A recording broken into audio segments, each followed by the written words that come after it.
And if you made it this far, you're probably someone who thinks deeply about these things. Subscribe, because this channel is built for people like you. Why smart men are curiously leaving the relationship game. Imagine a man, educated, emotionally mature, financially stable, the kind of man that 10 years ago would have been every family's dream son-in-law. He's not bitter. He's not broken. He hasn't been hurt so badly that he swore off love in some dramatic, tearful moment. He just stopped. Not loudly, not with a manifesto or an angry forum post. He didn't go on a podcast to air his grievances or text his ex at 2 a.m. about everything that went wrong. He simply looked at the board, studied every piece on it, ran the calculation quietly in the back of his mind, and walked away from the table. And here's what nobody is talking about. He's not the exception anymore. He is increasingly, undeniably, uncomfortably the rule. Across living rooms, offices, college campuses, and quiet apartments in cities you know, a silent exodus is happening. Smart men, thoughtful men, men with options, with ambition, with genuine emotional capacity, are choosing solitude over the circus that modern relationships have become. And before you roll your eyes, before you dismiss this as another excuse wrapped in philosophy, stay with me, because this isn't about blame. This isn't about who's the villain in the modern dating story. This is about understanding why the most self-aware men you know have started to look at relationships the way a seasoned investor looks at a volatile, overvalued market, and quietly decided their capital is better spent elsewhere. Meet Daniel, 34 years old, project manager at a tech firm. He works out, reads actual books, cooks his own meals, goes to therapy. Yes, therapy, because he believes in self-improvement. 3 years ago, Daniel was deeply invested in finding a serious relationship. He downloaded the apps. He showed up to the dates, groomed and present, and genuinely curious about the woman sitting across from him. He wasn't running a checklist. He wasn't there to perform. He wanted connection, the real kind. The uncomfortable, growing, choosing each other everyday kind. Do you know what he got? He got ghosted after 4 dates where he thought something real was building. He got told he was too stable. Yes, that was an actual thing a woman said to his face, with no irony, as though his groundedness was somehow a personality flaw. He got breadcrumbed. He got future-faked. He sat across from people who were emotionally half-present because their phone was always the third person at the table. And then one evening, after a particularly hollow date with a woman who spent the first 20 minutes of dinner taking photos of her food and the next 20 talking about her ex, Daniel drove home, sat in his car in the parking garage, and had a thought so simple and so quiet that it almost scared him. I am exhausted, and I don't think the return is worth the investment. He didn't cry about it. He didn't rage about it. He just started reinvesting in himself, in his friendships, in his business idea that had been sitting in a notebook for 2 years. And 6 months later, Daniel told me, and I'm paraphrasing here, "I've never felt more like myself, and I'm not sure I want to trade that back." Here is what Daniel's story reveals. Not about women, not about men, but about the system both are trapped inside. Modern dating has undergone a structural collapse, not in a dramatic overnight way, in the slow creeping way that a building looks fine from the outside while the foundation is quietly turning to dust. For generations, relationships operated on a relatively simple social contract. It wasn't perfect. It had its own serious problems, its own imbalances, its own injustices. But there was a shared framework. A mutual understanding that commitment, investment, and vulnerability were the price of entry. For everyone involved, that contract has been shredded, and in its place we now have something that looks like connection but functions more like a marketplace where attention is currency, where options are infinite and therefore nothing is truly valued, where commitment feels like a trap rather than a choice, where being emotionally available is somehow confused with being desperate. And smart men, the ones paying close attention, are watching this marketplace and making a very logical, very deliberate conclusion. The cost of entry has risen. The quality of the product has degraded. The terms keep changing, and the exit clauses are written exclusively in one party's favor. That's not romance. That's a bad deal, and intelligent people, regardless of gender, don't keep making bad deals just because society expects them to. Let's talk about the machinery. Because what we're experiencing isn't random. It isn't just people are worse now or some vague moral decay. There are specific identifiable systems that have reshaped the psychology of modern relationships, and they were designed, whether intentionally or not, to make deep connection harder. The first machine, dating apps. Dating apps were sold to us as efficiency tools. Find your person faster, cast a wider net. Why leave love to chance when you can engineer it? What they actually created was a consumption model applied to human beings. You swipe through people the way you scroll through a shopping app. Dopamine hits for every match. The illusion of endless options. And here's the psychological trap that researchers have actually documented. When people believe they have unlimited options, they become less satisfied with any single choice. It's called the paradox of choice. Barry Schwartz wrote an entire book about it, and dating apps have weaponized it. The result? People are perpetually shopping, never buying, always wondering if the next swipe reveals something better. Men and women both. But smart men, particularly those who've observed this pattern, recognize that they're not participants in a dating ecosystem anymore. They're inventory, they are products on a shelf, and they have decided they are done being products. The second machine, social media, and the performance of self-worth. Modern social media has done something genuinely devastating to relationships. It has turned self-worth into a publicly traded stock. Your value is now measured in followers, likes, story views, and the quality of the envy you can inspire in strangers. And because of this, many people, again, regardless of gender, have developed a peculiar psychological dependency. They need external validation constantly to feel okay about themselves. Now, bring that into a relationship. You have two people, one of whom has done the internal work, built their identity from the inside out, and genuinely doesn't need applause to feel stable, and another who has been conditioned since adolescence to measure their worth in digital attention. These two people are not compatible. Not because one is evil and one is virtuous, but because they are operating on fundamentally different psychological architectures. The man who has built himself quietly, without an audience, finds himself in a relationship where he's expected to compete with the internet for someone's presence. And he thinks, I didn't sign up to be someone's backup when the algorithm isn't delivering. The third machine, the weaponization of standards culture. Now, standards are good. Everyone should have them. Knowing what you want and what you won't accept is healthy, full stop.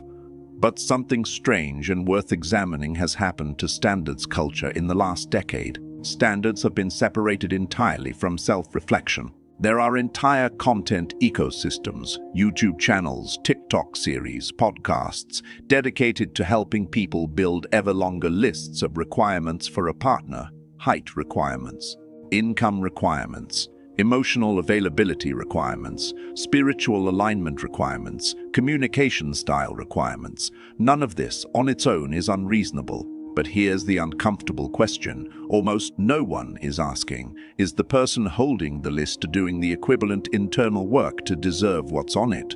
Because smart men are noticing something. They are encountering people who can articulate with extraordinary precision exactly what they deserve in a partner and simultaneously display almost no capacity for the reciprocal investment a relationship actually requires. And the moment a smart man gently raises this observation, what are you bringing to this equally? He is immediately labeled difficult, intimidating, or threatened, so he stops asking, and then he stops showing up. Here are the realizations that these men, the quietly departing ones, have arrived at, not through bitterness, through observation, pattern recognition, and a clarity that only comes when you stop performing and start paying attention. Realization 1. Loneliness inside a bad relationship is more painful than solitude. This sounds obvious until you really sit with it. There is a particular kind of loneliness that only exists inside a relationship. It's the loneliness of lying next to someone who is physically present and emotionally somewhere else entirely. It's the loneliness of working hard to communicate and being met with indifference or contempt. It's the loneliness of trying and not being seen. That loneliness is worse than being alone, because at least in solitude, the pain is honest, it points outward. I am missing connection, I want closeness, that is navigable, but the loneliness inside a hollow relationship points inward. I am giving this, and it's still not enough. What is wrong with me? Smart men have lived that distinction, and they've made their choice. Realization 2. A man who doesn't need you is more attractive than a man who does, but we punish men for becoming him. Here is one of the great under-examined contradictions of modern dating culture. Women, broadly speaking, culturally speaking, say they want a confident, secure, self-sufficient man, a man who has his life together, a man who isn't needy or desperate or emotionally dependent, and so men do the work. They build themselves, they cultivate security. They develop interests, hobbies, friendships, and a stable inner world that doesn't collapse without external approval. And then what happens? They get told they're too independent, too hard to reach, not vulnerable enough, emotionally unavailable. The message a man receives, if he's listening carefully, is this: be self-sufficient enough that I'm attracted to you, but be dependent enough that I feel needed. Thread that needle, and thread it differently depending on my mood. That is not a reasonable ask, that is a psychological trap, and the smart man looks at it, recognizes it for exactly what it is, and opts out, not because he hates women, but because he respects himself too much to perform a disappearing act on demand. Realization 3. The cultural narrative has made men's emotional experiences illegitimate. Let's be honest about something that is rarely said plainly in these conversations. Men experience heartbreak. Men experience loneliness. Men experience the grief of a relationship falling apart, the humiliation of being rejected, the profound sadness of loving someone who can't love them back in the way they need. But culturally, and this is a real, documented, observable phenomenon, men's emotional pain in relationship context is almost universally dismissed, mocked, or used as evidence of weakness. A man who is hurt is told to man up. A man who expresses loneliness is told to stop being pathetic. A man who says the modern dating landscape is exhausting and demoralizing is told he's just not good enough and should work on himself. The psychological consequence of this is profound. Men learn, and they learn this early, and they learn it repeatedly, that their emotional experiences are not valued.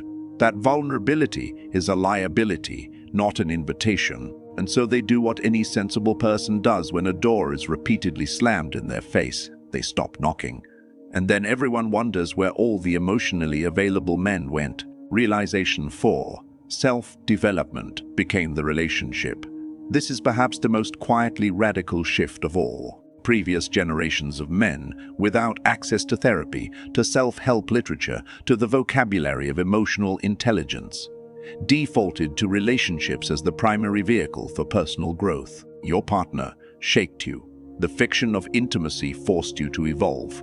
But something has changed. The modern self-improvement ecosystem is extraordinarily rich. Therapy, meditation, men's groups, books, podcasts, coaches. A man today has access to tools for inner development that would have seemed extraordinary 30 years ago. And many of these men have discovered something unexpected. They are growing faster alone than they ever did in their last relationship. Not because their partners were bad people, but because the relationship was consuming the energy that was needed for growth. The drama, the management of emotions, the constant negotiation of incompatible needs. It was expensive, and without it, the man reads more, thinks more clearly, sleeps better, creates more, becomes genuinely more himself. And at some point he has to confront an uncomfortable thought. My relationship was costing me the best version of myself, and I was paying willingly because I was afraid of being alone. That realization, once arrived at, is very hard to unsee. Now we need to go deeper, because everything we've discussed so far explains the what and the how. But the deepest layer, the one that almost nobody is willing to touch, is the why it matters. Here it is. We are building a generation of men who are excellent alone. Think about what that means. Really think about it. Not men who are alone because they're broken, or lazy, or afraid of commitment. but men who have developed such a rich, fulfilling, autonomous inner life that the case for a relationship has to be genuinely compelling to override it. In the past, men needed relationships for practical reasons: domestic support, social legitimacy, emotional regulation, even just physical warmth and companionship in a world that didn't offer many alternatives. Those needs haven't disappeared, but many of them have been addressed by other means. He cooks his own food. His friendships provide genuine emotional depth. His work gives him purpose. His spiritual practice gives him peace. His creative pursuits give him joy. So now the question he's asking, and it's a completely rational question, is not should I be in a relationship? It's what does this specific relationship offer me that my life doesn't already have? And is it worth what I'll have to give up or manage in exchange? That is not a cynical question. That is a mature one. But here's where it becomes genuinely concerning. Because if the answer that keeps coming back is not much, and for a growing number of these men, that is the honest answer, then we are watching the slow dissolution of something that has been foundational to human civilization since the beginning. The willing partnership between men and women, not forced, not transactional, willing, and you can debate endlessly about who is responsible for the breakdown. You can point fingers at feminism, or at toxic masculinity, or at capitalism, or at smartphones, or at the collapse of religious community structures. There is truth in all of those arguments, and none of them is the whole truth. But here is what is not debatable. When the most thoughtful, emotionally developed, self-aware men in a society decide that love is not worth the risk, that society has a serious problem. Not a man problem, not a woman problem, a civilization problem. Because these men don't stop existing when they leave the relationship market. They pour their energy, their intelligence, their ambition, their capacity for loyalty and depth somewhere else. Into their work, into their art, into their solitude, and the world gets the benefit of everything they built. But someone somewhere goes without a partner who would have been extraordinary for them, and children who might have existed don't, and households that might have been homes remain apartments. And this quiet tragedy plays out not in one dramatic moment, but in 10,000 small, invisible decisions made by men in parking garages, sitting in their cars at night, coming to the same conclusion Daniel did. It's not worth it. And here is the part that should disturb all of us, men and women and everyone who cares about the future of human connection. These men are not wrong to feel what they feel. That's the hard part. You cannot look a man who has been dismissed, emotionally invalidated, burned by the machinery of modern dating, and ground down by a culture that simultaneously demands his emotional availability and punishes him for showing it. You cannot look that man in the eye and tell him his logic is flawed. His logic is airtight. His peace is real. His solitude is chosen, not default.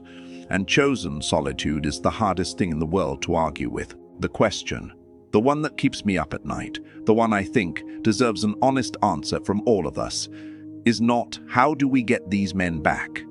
It's deeper than that. It's what kind of culture did we build together that made leaving feel like the wisest thing a thoughtful man could do?